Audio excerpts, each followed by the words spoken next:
We never expected to find them the family that went missing. The trails had all been combed over the past week and a half, and we were, after all, not experienced hikers ourselves.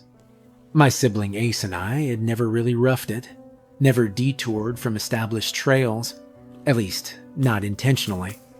Somewhere in the pines, the official trail markings vanished.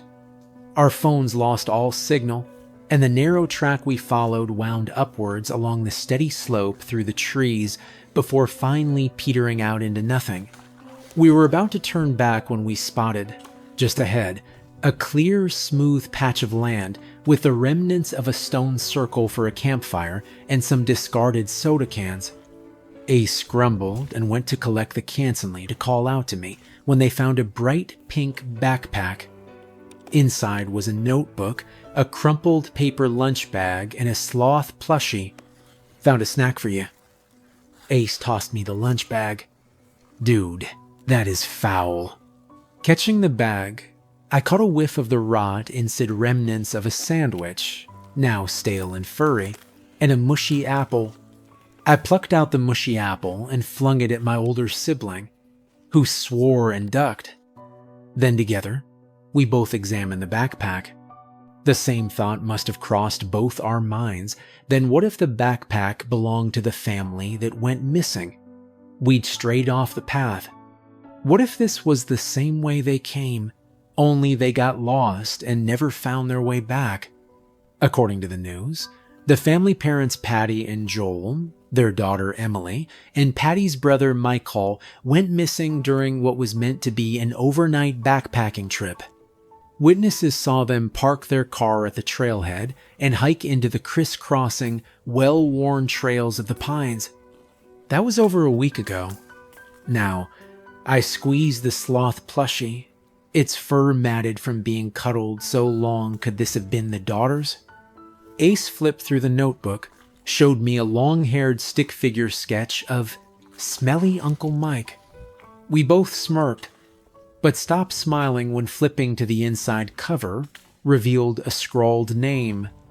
Emily B. Emily and her uncle Mike. Those were the names, right? I said, chilled. Shit. Yeah. Ace turned to eye the woods around us. We need to let the authorities know. The afternoon sunlight slanted down on us.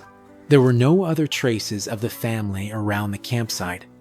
They'd clearly packed up and trekked on from here, but which direction? I scoped out the woods, wandering further out. Something pink fluttered in the distance. "Rowan, don't get lost," Ace called. I clambered up through the bramble and over dead leaves and snatched up the pink fabric, caught on a fallen trunk. "It's a girl's sweater," I hollered. Nearby, a trail wound up the slope. Ace's lanky figure remained rooted far below for several moments. Then, they riffled in their bag and wrapped some blue tape around a branch by the campsite. They disappeared further downwards, probably to mark where the trail we'd been following petered out. Finally, they clambered up to me. I stood waving the pink fabric impatiently. "Don't go running off," began Ace. "Look," I turned the collar of the sweater inside out to show the tag, on which was written in Sharpie. "Emily B. It looks like there's a trail that goes up that way," I added, pointing along the slope. "That's not the way we came from, though." Ace squinted up the slope and then back toward the campsite. "We're way off track." They tore another piece of blue tape from the roll and added it to a branch nearby. "We have to find them," I began. "We could get just as lost as they are. Ace, we can't abandon them." "Rowan." Ace's eyebrows drew together. "We need to call this in. If we wander off into the woods, we might as well just put ourselves on the missing persons list." Back and forth we argued. I'm the rash and stubborn one. Ace is the analytical, equally stubborn one. Ever since we were kids, I was always the dreamer, ready to set sail on some grand adventure. On my wrist, I wore a bracelet reading, "All who wander are not lost." whereas my older sibling followed only carefully charted paths, believing only in hard facts and never in airy possibilities. Today, the moment they suspected we were off trail, they'd started marking branches with their blue painter's tape and building piles of rocks alongside the path. After assessing the facts of a situation, they made their mind up. Solid as bedrock, you'd move a mountain before you could move Ace. But you'd stop a bullet train before you could stop me. And I growled, "Think of Emily." I pointed into the woods. "She's out there, and she needs her sloth. And if we leave and lose all trace of that lost little girl forever, I will never forgive you." Hesitation on Ace's face. The sun was sinking lower in the afternoon sky, chills starting up my arms, the rays a burning orange that turned Ace's mop of brown hair into a golden halo but darkened their features so I could barely see their scowl. If we were going to find this family before nightfall, we had to start looking now. Ace made a frustrated sound in the back of their throat. Finally, they swore, took out their roll of blue tape, and slammed it into my hand. "This is the stupidest thing you've ever done, but fine. You do what you're gonna do, and I will go call it in and then come back for you. I'll follow your trail. If you get lost and starve out here and die, I will never ever forgive you. Mark every fucking tree, Rowan." "I will, promise.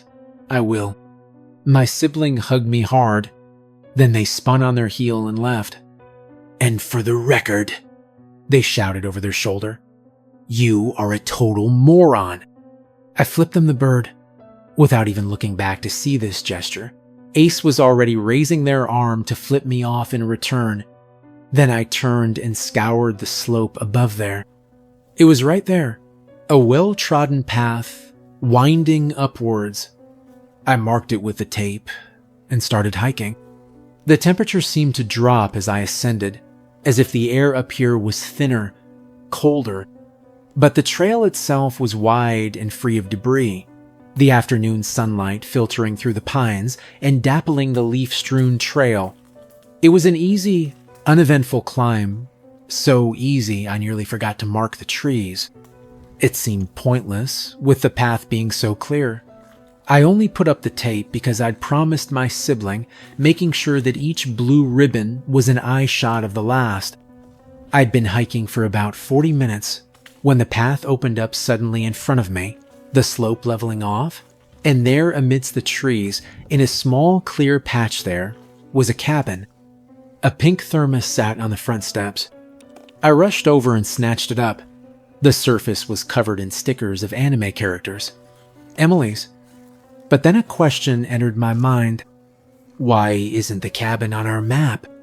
I knew it wasn't on the map because Ace had checked the map relentlessly the moment they realized we were off trail.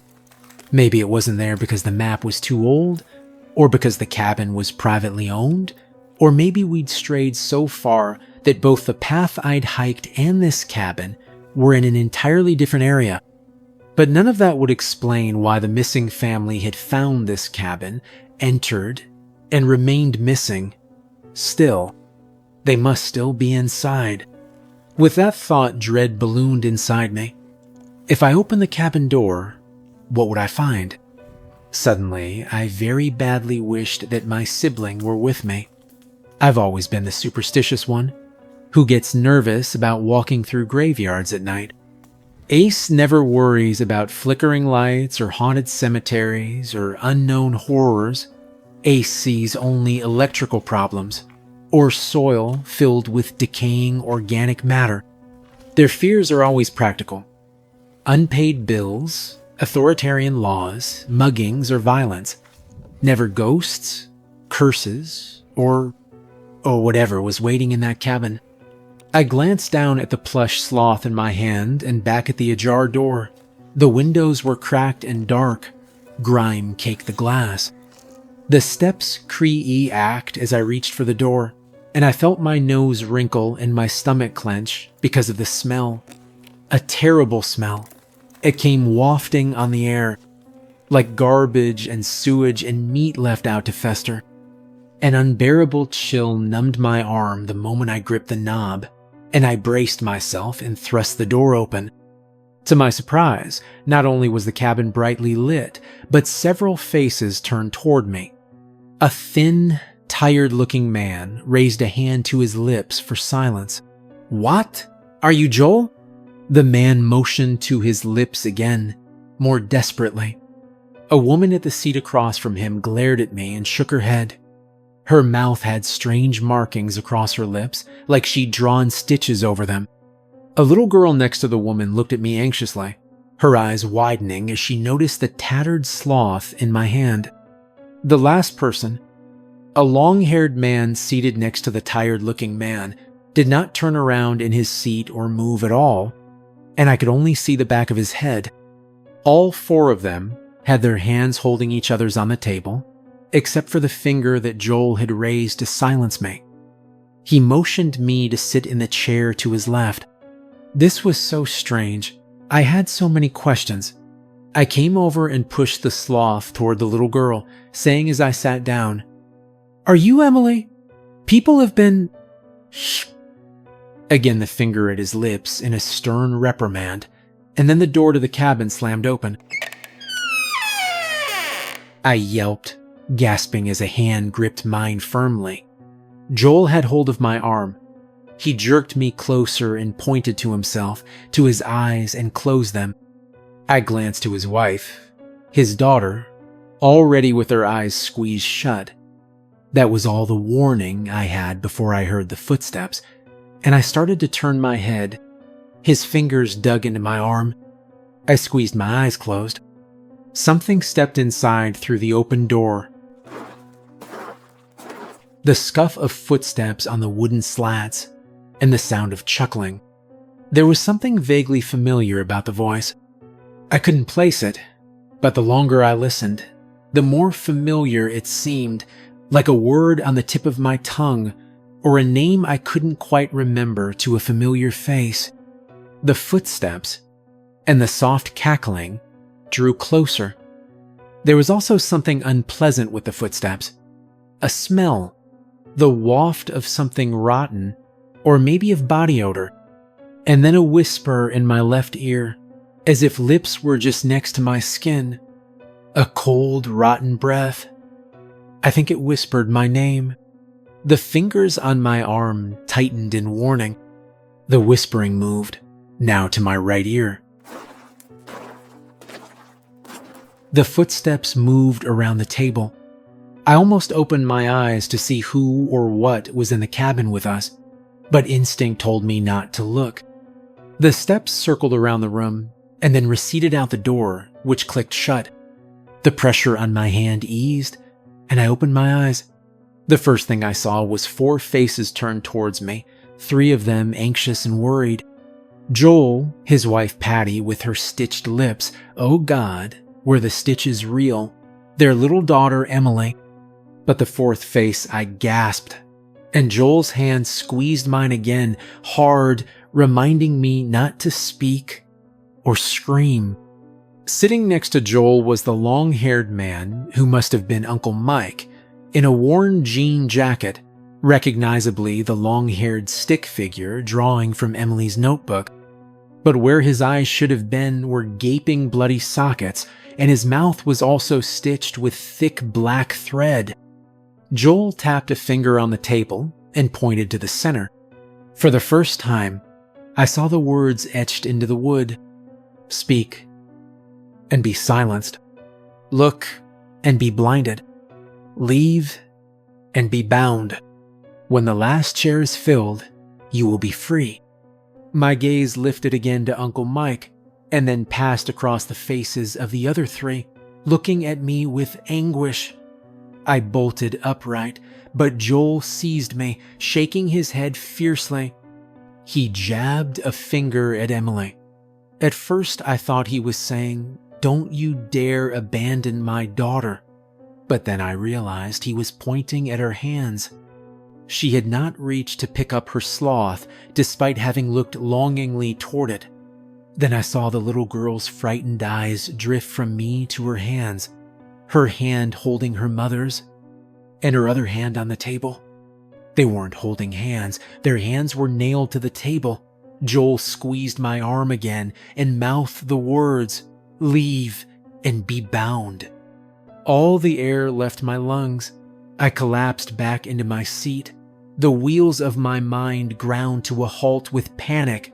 Impossible was all I kept thinking. Impossible, impossible. Terror numbed my brain, blocking all rational thought. Who was keeping them captive? Why? And why did their captors sound so familiar?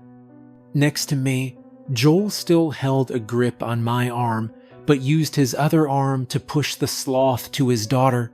She laid her head down on the plush fur. "Thank you," she mouthed to me. I nodded numbly. I couldn't speak, so I carefully freed my arm from Joel's grip and mouthed slowly, "Are there cameras? How is he watching you?" Confusion on Joel's face. I repeated the mouth question, and then I started tracing out letters on the table. His gaze followed, and he nodded. In this painstaking way, we were able to have a conversation. "Who is he?" "We don't know." "How long have you been here? Does he always know if you try to leave?" More helpless shrugging, Joel eventually conveyed to me that Emily and Uncle Mike were the ones who spotted the path and found the way to the cabin. It looked dilapidated to Joel, but Emily and Uncle Mike thought they heard someone calling from inside, so the whole family entered. That's when they noticed the writing on the table.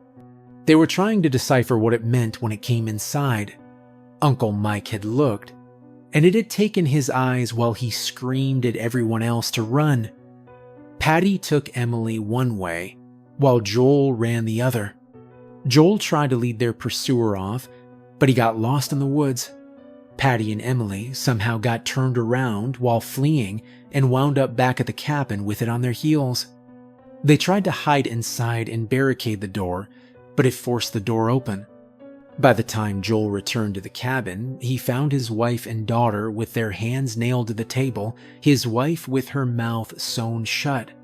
Now, he traced out his message on the table with his finger while mouthing the words, "I can't leave them." I pointed to myself and mouthed words as I traced back. "You don't have to. I'll escape and get help." "But you would need a distraction to even get out of the cabin." "Can you distract it long enough for me to get clear?" Joel gave me a pained look. It was obvious he was afraid of bringing even more harm on himself and his family. "I'll bring help. It's the only way to save Emily."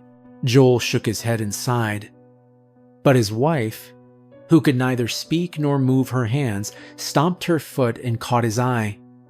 She gave a fierce nod. Emily looked at me with shining eyes. "Thank you for my sloth," mouthed the little girl. "Please save us." Joel exhaled and pressed his palms to his eyes. I didn't know if he was scared or just in despair, but he sat like that for a long time, and finally he turned his head to me and actually shouted, "Run!" His booming voice startled me out of my chair. Behind me, the door burst open.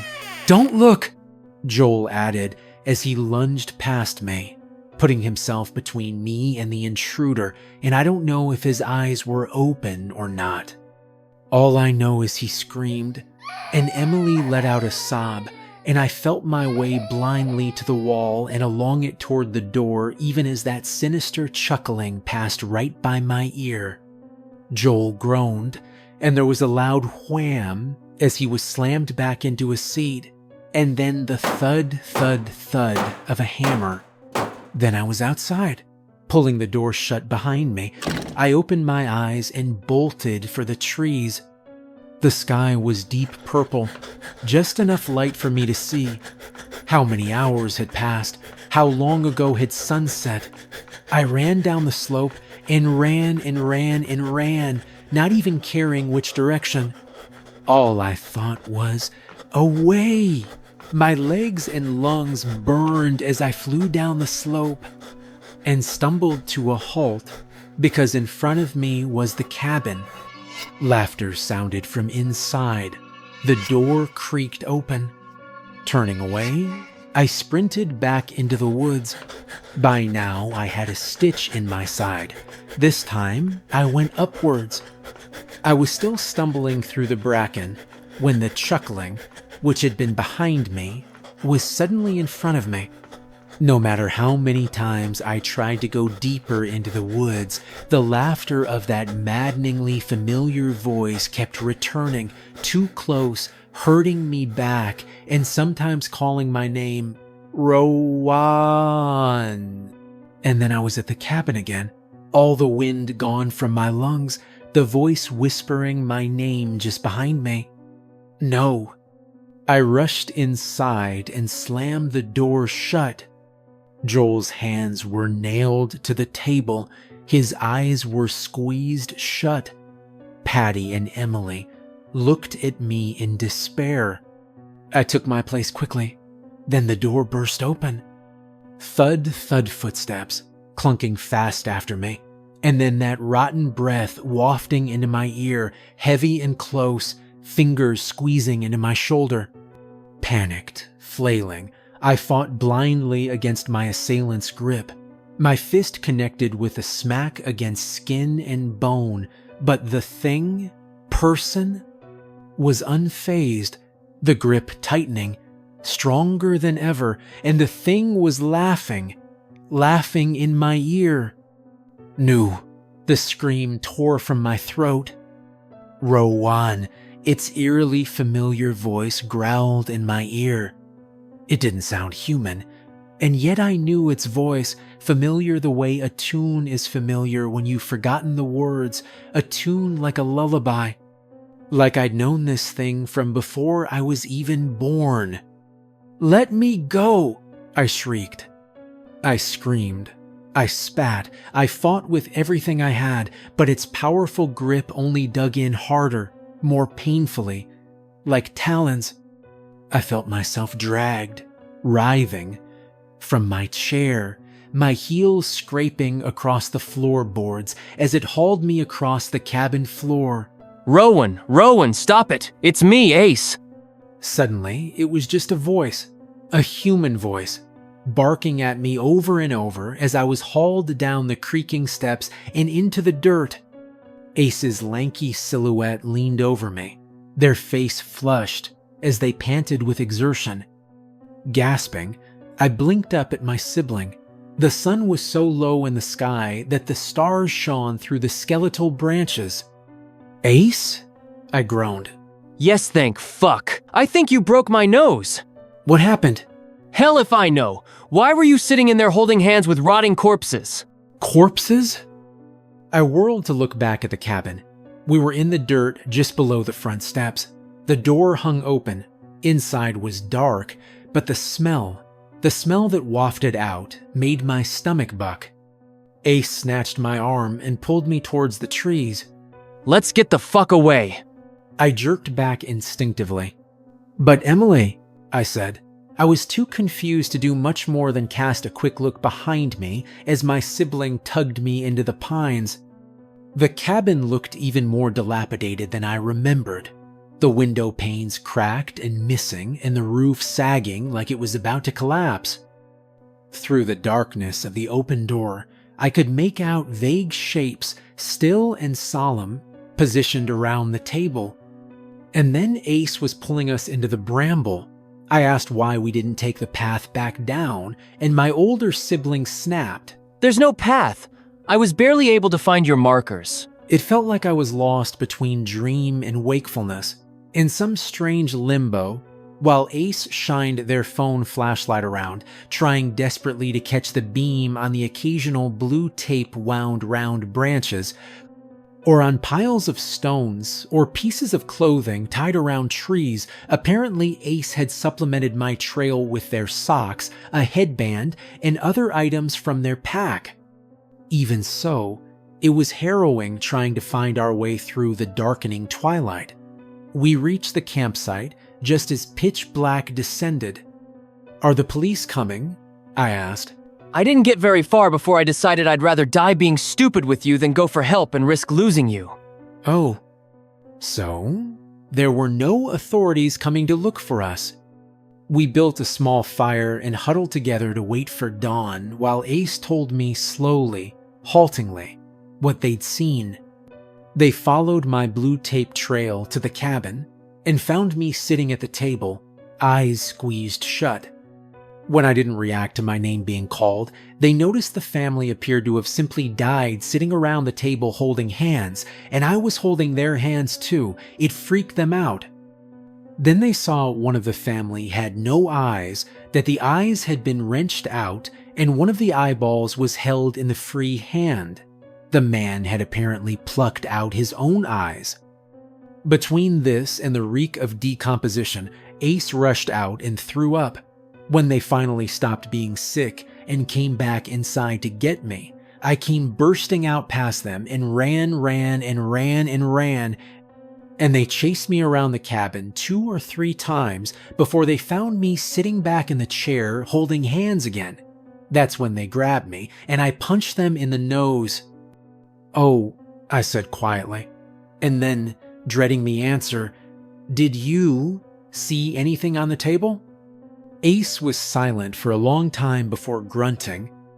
Yeah, something about when the last chair is filled. You know, I almost felt like sitting down. Weird impulse. Thank God you didn't, I thought.